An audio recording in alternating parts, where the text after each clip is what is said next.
Magandang araw po sa inyo lahat. Aaron Cadawas po. At nandito po ako ngayon para ipamahagi sa inyo isang napaka-useful na technique sa paggagawa ng music kahit wala kang instrumento.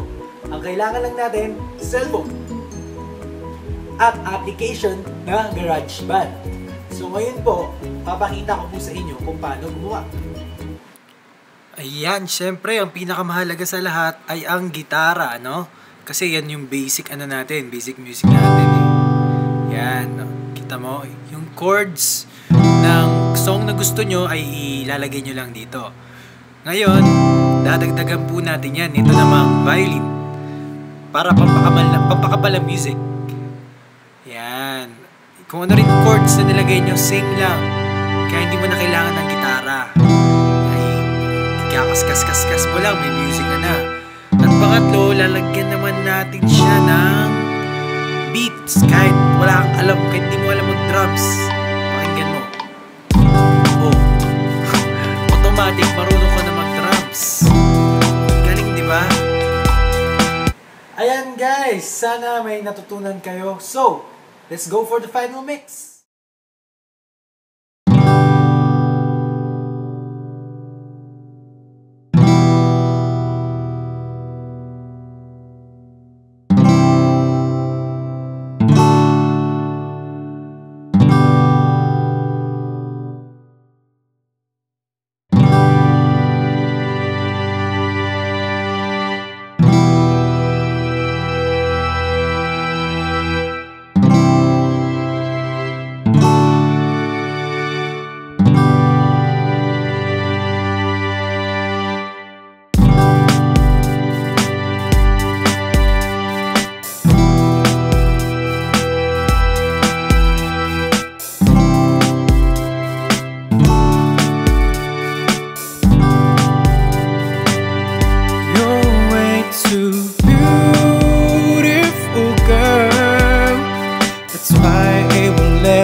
Over when the night has come, oh yeah, and the land is dark, and the moon is the only light we'll see.